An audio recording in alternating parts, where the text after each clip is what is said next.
I never thought I'd become public enemy number one of an entire homeowners association, but when they blocked access to my dock and laughed in my face, I decided to play a chess game they never saw coming. Today, from my private dock, I'm sipping a cold beer while watching dozens of HOA members standing frustrated by the shore, unable to fish during the only fishing season of the year, a traditional festival that has existed in this community for over 40 years. Sometimes, justice isn't just served in courtrooms, but on your own land, with a bit of legal knowledge and a whole lot of patience. By the way, where are you watching this video from? Drop a comment below because this story is about to get way more interesting than you might think. When Emma and I decided to buy her late grandfather's lakefront property at Lakeside Shores, we were primarily drawn by the nostalgia and the private dock that had stood there for over 60 years. As a remote IT engineer with a passion for fishing, the idea of walking down to my own dock whenever I wanted seemed like a dream come true. The house needed some work, but that weathered wooden dock, stretching into the clear waters of the lake, was perfect, just as it was. I remember standing there the day we signed the papers, watching a small bass jump near one of the posts, and thinking I had found my own slice of heaven. Emma's grandfather had built that dock with his own hands back in the early 60s, crafting each plank with careful precision. There were still faded initials carved into one of the support posts, his mark that had weathered decades of sun, rain, and lapping waters. For Emma, it was a physical connection to her childhood memories of summers spent fishing with her grandfather.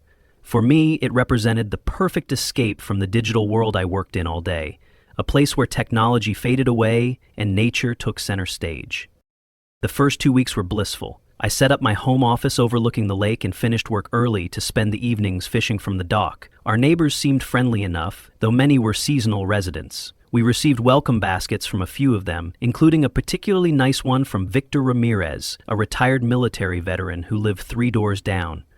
"Nice to have some year-round folks moving in," he said with a genuine smile when he dropped it off. This place changes completely during the summer months. The community had this annual fishing festival that everyone talked about. Apparently, it had been going on for 40 years and was the highlight of their summer. People from neighboring towns would come, there would be a big fishing competition with prizes worth thousands of dollars, and the whole community would come together for a week of celebration. Local businesses set up booths selling everything from handmade lures to fresh-caught fish tacos. Children would participate in fishing clinics, learning proper techniques and conservation principles. In the evenings, there would be live music and dancing on the community green. Everyone I met mentioned it within minutes of introduction, their eyes lighting up as they described their favorite parts or past winners of the competition. I was excited to experience my first one, already imagining myself participating in the bass division of the tournament. Then came the letter, an official notice from the Lakeside Shores Homeowners Association informing me that my dock was in violation of HOA regulations and needed to be removed within 30 days. I was stunned. The dock had been there since 1962, long before the HOA was even established in 1990. I called the number listed on the letterhead and got connected to Eleanor Blackwood, the HOA president. "I understand your concern, Mr. Turner," she said in a tone that suggested she understood nothing of the sort. "But our regulations clearly state that all lakefront structures must conform to current architectural guidelines. Your grandfather-in-law's dock was technically non-compliant, but grandfathered in as a pre-existing structure. However, since the property has changed hands, we need to bring it up to code."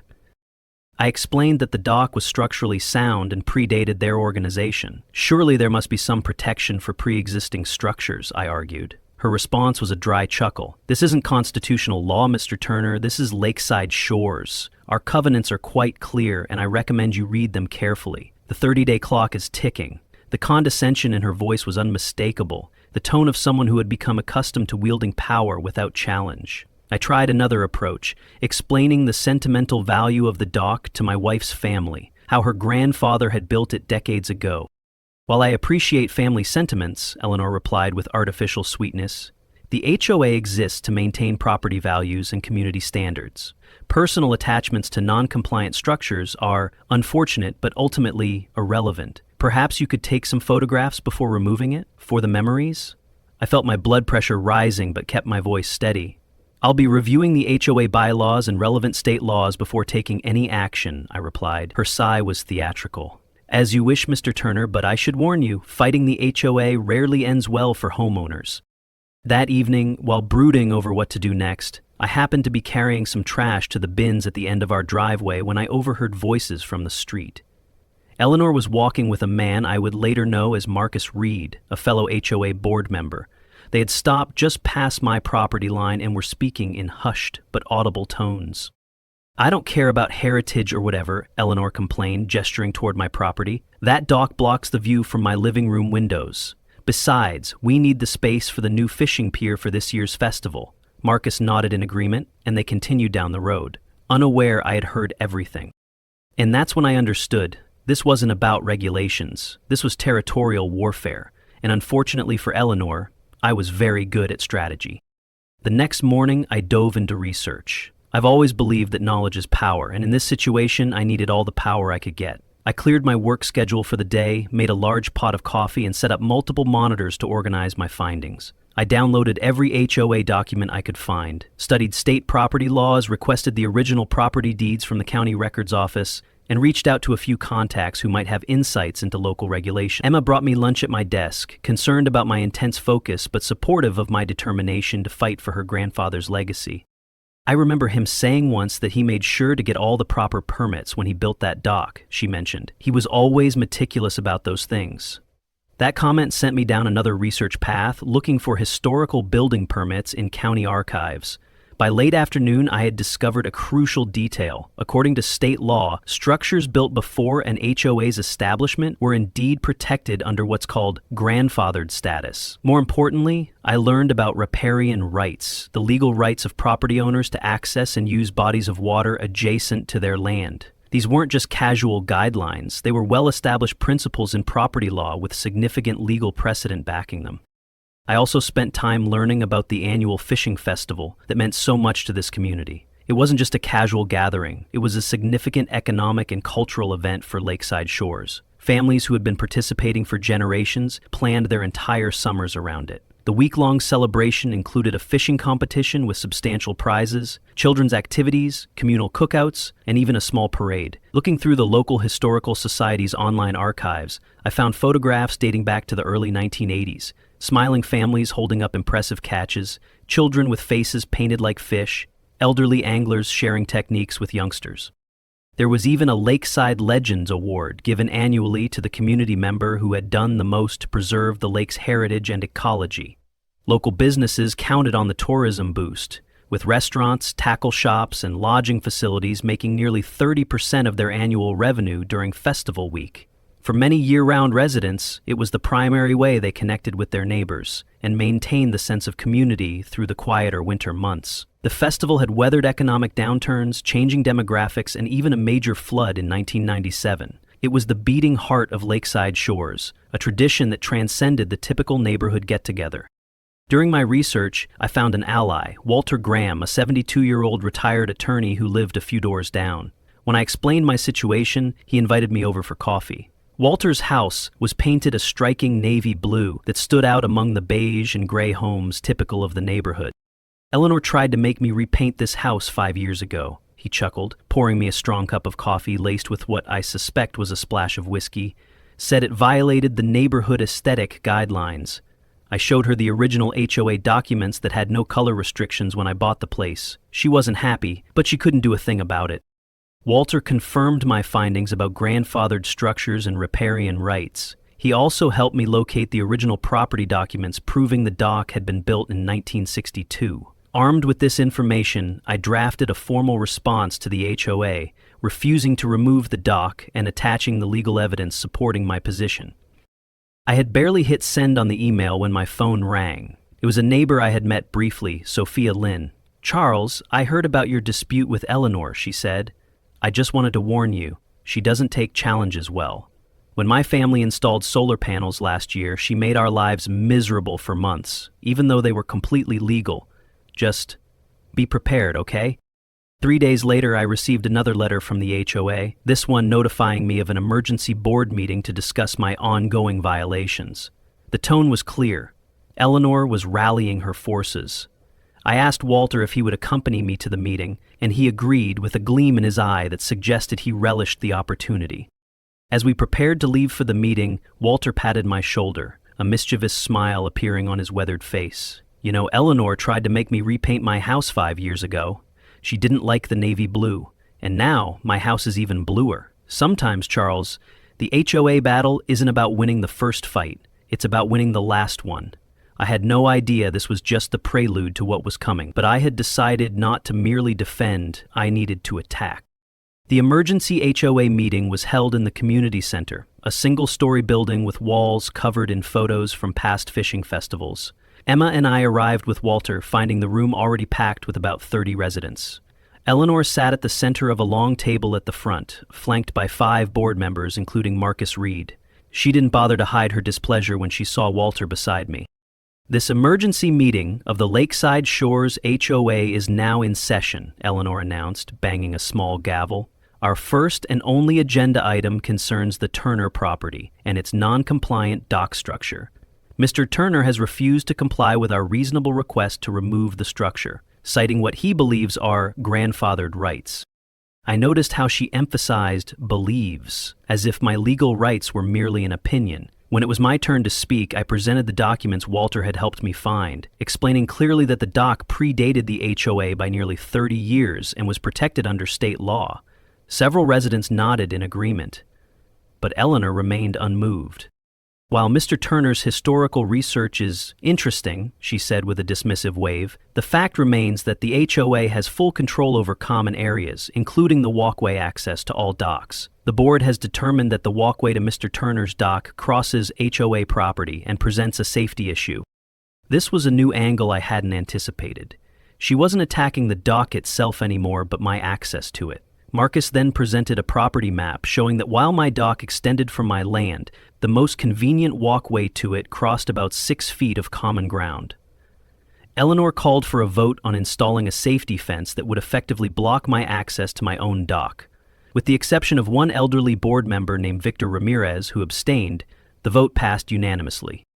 The HOA will install appropriate safety barriers within the week, Eleanor announced with a satisfied smile. Mr. Turner can keep his dock, he just won't be able to use it. As the meeting wrapped up, I approached Brian Mitchell, the property manager tasked with installing the fence. I've never seen them go this far before, he admitted quietly. Usually Eleanor just issues fines until people give up. This is different. That evening, I drafted a formal complaint to the County Land Management Office, alleging abuse of power by the HOA and violation of my riparian rights of access. I detailed how the HOA was using safety concerns as a pretext to block lawful access to my water rights. I also learned that Eleanor had been pushing for a new community fishing pier for years, one that would be built near her property but designed not to block her lake view.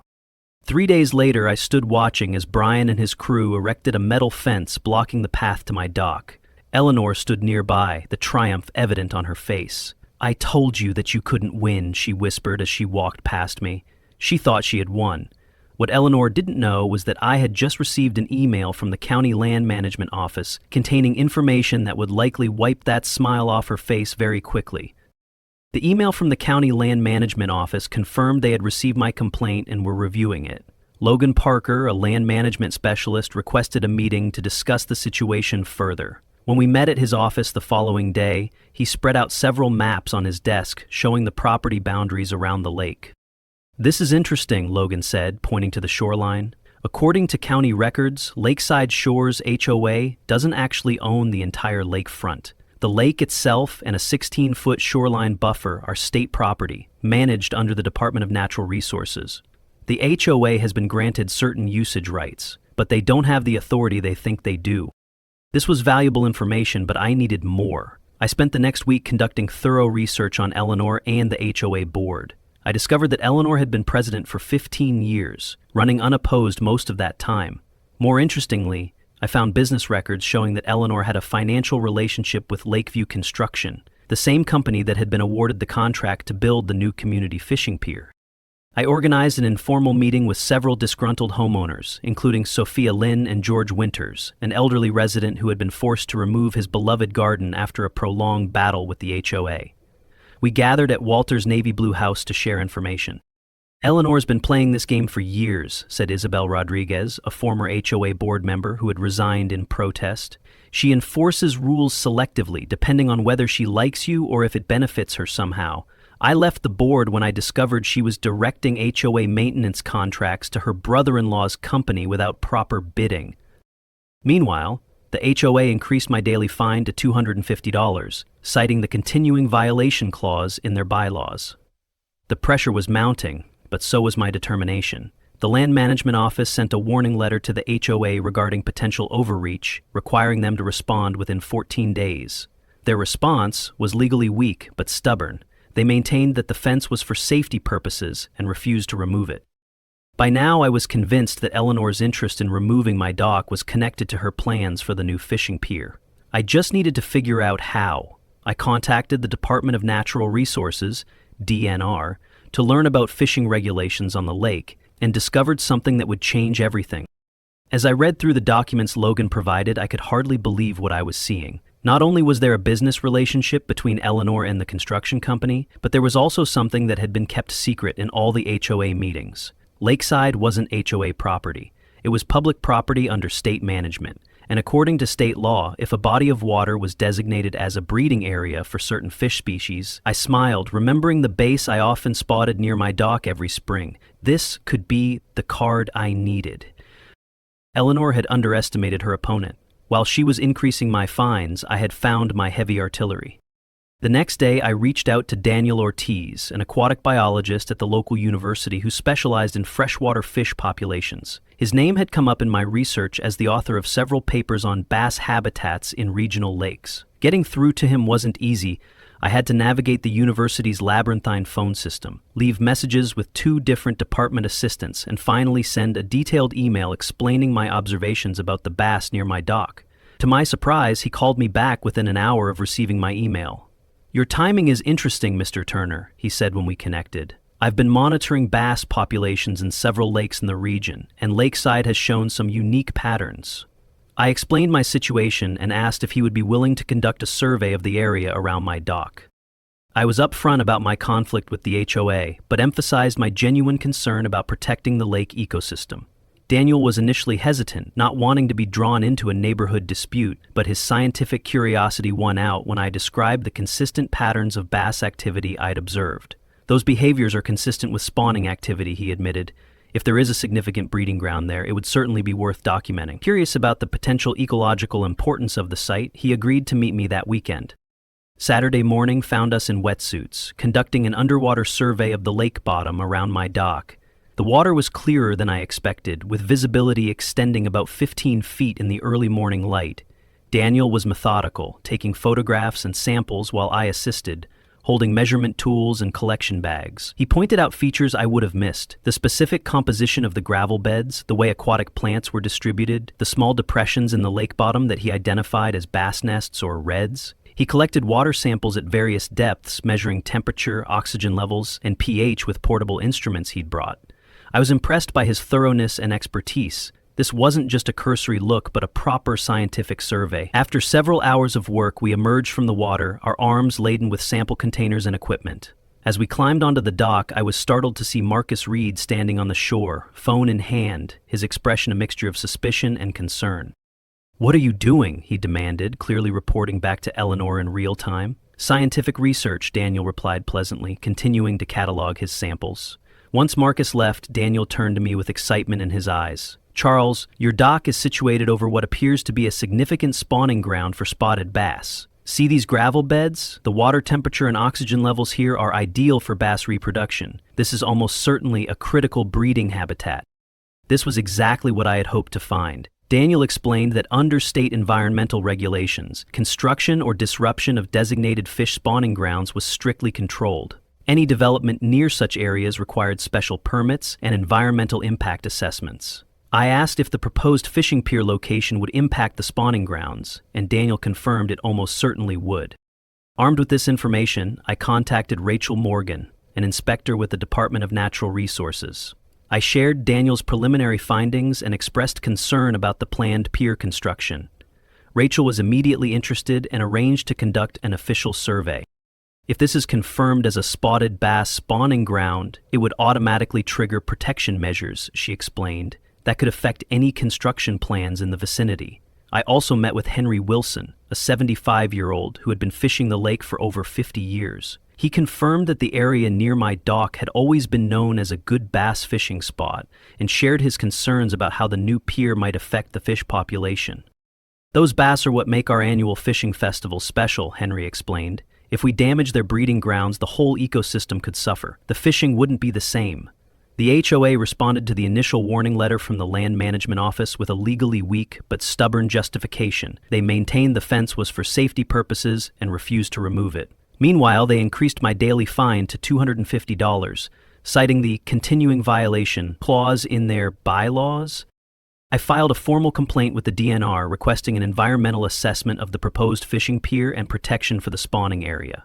I was taking a risk. If the assessment didn't confirm the spawning grounds, I'd lose credibility, but I was confident in Daniel's expertise. When Daniel and I surfaced from the water after our final survey, I saw Marcus standing on the shore, phone in hand. Our eyes met and I knew I'd been discovered. "You know Eleanor won't let this go," Daniel said as we climbed ashore. I nodded, but wasn't worried. "That's exactly what I'm counting on," I replied. "Because Eleanor is about to face something she can't control. Mother Nature's laws and the fury of an entire community when they realize who's really threatening their traditional fishing festival."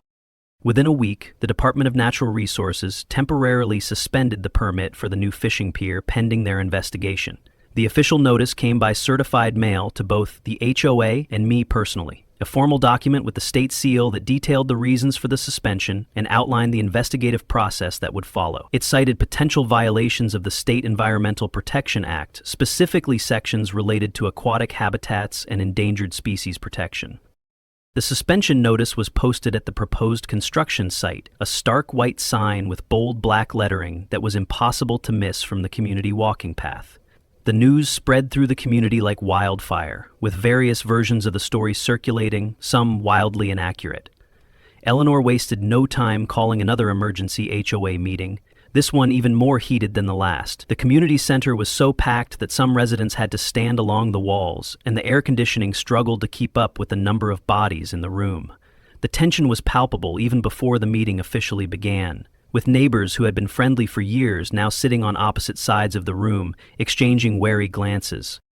"Mr. Turner has taken it upon himself to sabotage a community project that would benefit everyone," she announced to the packed room. "His selfish actions may cost us our annual fishing festival, all because he refuses to comply with reasonable HOA regulations." The accusation was clever. She was attempting to turn the community against me by connecting my actions to the potential loss of their beloved festival. Many residents looked at me with open hostility, unaware that the real threat to the fish population came from Eleanor's poorly planned pier project. The HOA board, under Eleanor's direction, voted to increase my daily fine to $500, citing Article 12.3 of their bylaws regarding actions causing serious harm to community interests. The vote wasn't unanimous this time. Victor abstained again, and Harold Schmidt, the elderly board member, actually voted against it after asking several pointed questions about the legality of such a severe penalty. Eleanor quickly overruled his concerns, citing emergency powers granted to the board president in the bylaws. They also voted to suspend my access to community amenities, including the clubhouse and pool, and even went so far as to deactivate our key fobs to the gated parking areas and tennis courts. Deborah Collins, the HOA secretary, looked uncomfortable as she recorded these decisions in the official minutes, her pen hesitating several times as Eleanor dictated the wording. Through it all, Eleanor maintained a veneer of procedural correctness, but the vindictive intent was obvious to everyone present. She was using every tool at her disposal to pressure me into submission, hoping that the financial burden and social isolation would force me to back down. "Mrs. Blackwood," I said, standing up after the vote, "have you informed the community about your business relationship with Lakeview Construction? Or about the fact that the environmental impact assessment for the new pier was never completed?" A hush fell over the room, Eleanor's face flushed with anger. "That's completely irrelevant and potentially slanderous, Mr. Turner. This meeting is adjourned." She banged her gavel and quickly exited the room, but I could see I had planted seeds of doubt in the minds of several residents. I decided to take my case directly to the community. I posted on the local community forum, sharing information about the bass spawning grounds and the potential environmental impact of the proposed pier. I was careful to frame my concern as being about the future sustainability of fishing in the lake, rather than just my personal battle with the HOA. As tensions rose, I received notice that the DNR would conduct a comprehensive environmental assessment of the lake area. Eleanor's lawyer sent me a threatening letter, claiming I was unlawfully interfering with HOA projects and could face legal action.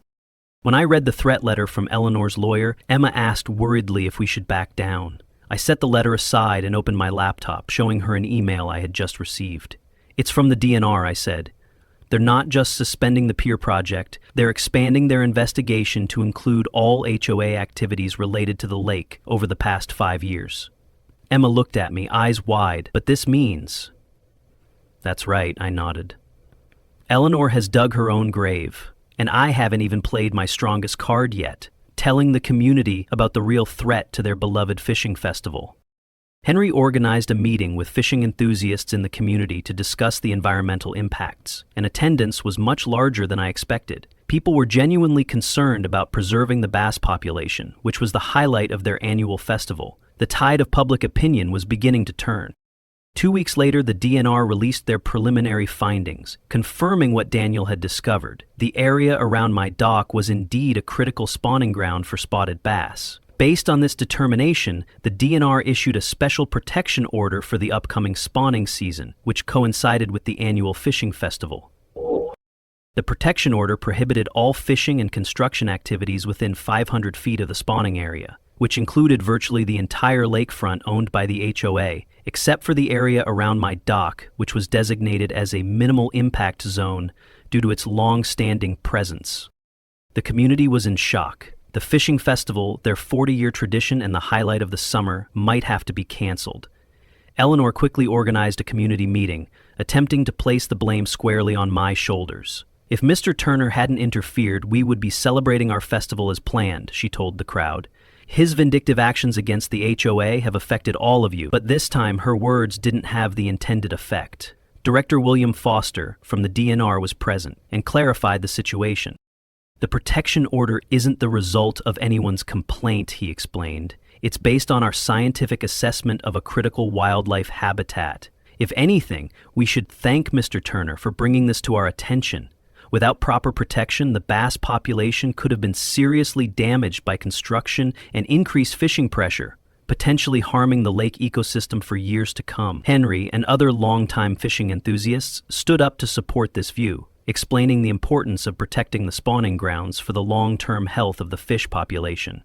"If we damage the breeding grounds now, there won't be any bass left for future festivals," Henry pointed out. The community was divided. Some residents still blamed me, while others began to question Eleanor's leadership and the rushed pier project that had never undergone proper environmental review. The revelation about Eleanor's business connection to the construction company raised even more eyebrows. Seeing an opportunity to resolve the conflict, I offered a solution. I would allow community members to use my dock for access to the parts of the lake still open for fishing during the festival if the HOA would remove the fence blocking my access and acknowledge my legal rights to the dock. Eleanor immediately rejected my offer, calling it blackmail. But her refusal only served to alienate more community members who saw a reasonable compromise being dismissed out of hand. At a particularly tense community meeting, Victor Ramirez finally stood up. "Enough, Eleanor," he said, his voice echoing through the room. "We're losing our fishing festival, the pride of our community for 40 years, just because you can't admit you were wrong?" Eleanor flushed with anger, but before she could respond, Harold Schmidt, the oldest member of the HOA board, took the microphone. "I propose a vote of no confidence in our current HOA president," he announced, sending whispers rippling through the room. And that's when I realized the game had completely changed. The vote of no confidence caught Eleanor completely off guard. She had grown so accustomed to unchallenged authority that she hadn't noticed how many residents had become disillusioned with her leadership. The meeting descended into chaos, with Eleanor attempting to declare the vote invalid, while more residents demanded to be heard. Meanwhile, Cynthia Davis, a reporter from the local newspaper who had been tipped off about the controversy, published an article revealing Eleanor's business relationship with the construction company and questioning the transparency of the HOA under her leadership. The article included quotes from former board members and contractors who described a pattern of favoritism and selective enforcement of rules.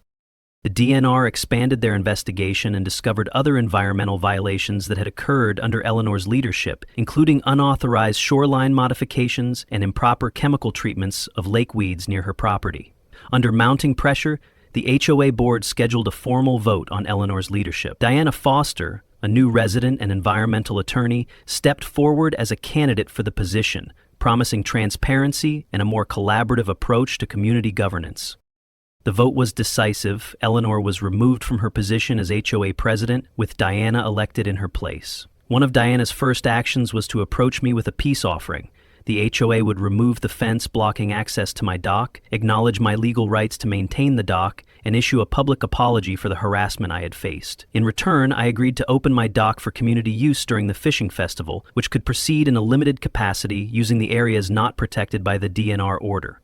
I also offered to help develop a more environmentally sound plan for a community fishing pier that wouldn't impact the spawning grounds.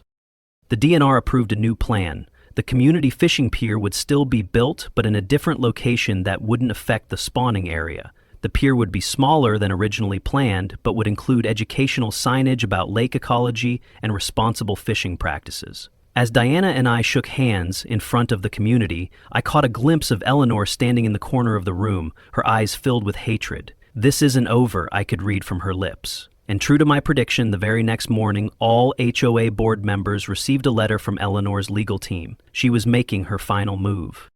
Eleanor hired an impressive team of lawyers from Anderson, Reynolds & Holt, a prestigious firm from the nearest city known for representing corporate clients in high-stakes disputes. They filed a 27-page lawsuit against both the HOA and me personally, alleging illegal collusion, sabotage of a public project, torturous interference with business relationships, and a host of other legal-sounding complaints. The lawsuit demanded not only Eleanor's reinstatement as HOA president, but also $750,000 in damages, an astronomical sum that sent shockwaves through our community. The legal documents were delivered by a stern-faced process server who seemed to take particular pleasure in handing them to Emma and me during our Saturday morning breakfasts. She rallied a small group of supporters, mostly people who had economic interests in the original pier project or longtime allies who benefited from her favoritism. They began holding regular strategy meetings at Eleanor's lakefront home, their cars parked ostentatiously in her circular driveway for everyone to see. They created a Save Our Lake committee that distributed flyers claiming the fishing festival tradition was in danger because of extremist environmental positions and outside interference in community affairs. Some of the rhetoric bordered on personal attacks, with vague references to newcomers who don't understand our community values, thinly veiled references to me. The lawsuit claimed that the environmental concerns were exaggerated and that I had manipulated the DNR investigation to serve my personal vendetta against the HOA. The legal filings included affidavits from 2 out-of-state expert witnesses, a retired biology professor and an environmental consultant, who questioned Daniel's findings without having visited the site themselves. The documents suggested that I had somehow coerced or bribed DNR officials, though they offered no evidence for this outrageous claim. She sought to be reinstated as president and demanded significant monetary damages, including compensation for emotional distress and damage to professional reputation. The lawsuit created immediate practical problems. Our homeowners insurance initially refused to cover legal defense costs, claiming HOA disputes were excluded from our policy.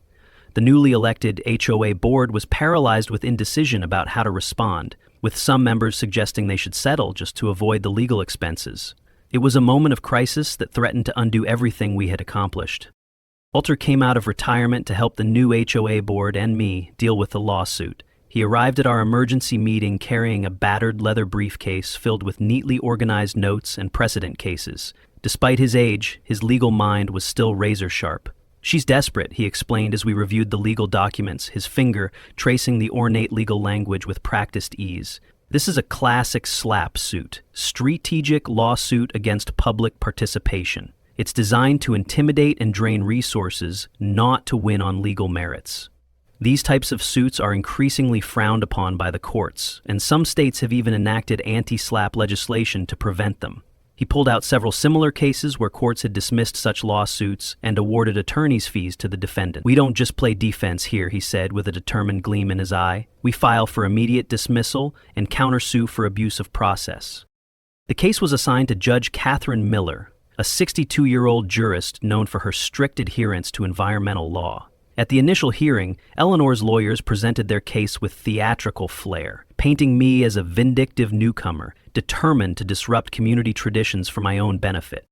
When our turn came, Walter calmly presented evidence of Eleanor's business relationships with the construction company, the environmental impact reports, and documentation of the selective enforcement of HOA rules under her leadership. The judge listened attentively, occasionally asking pointed questions that suggested she wasn't buying Eleanor's narrative.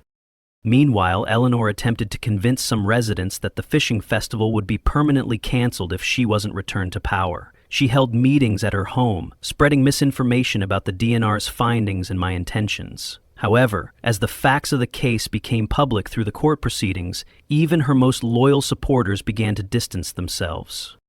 The courtroom was packed on the day Judge Miller issued her ruling. "The court finds no merit in the plaintiff's claims," she stated firmly. "In fact, the evidence suggests that it was the actions of the HOA under Ms. Blackwood's leadership that were potentially illegal, including failure to conduct required environmental assessments and apparent conflicts of interest in contracting practices."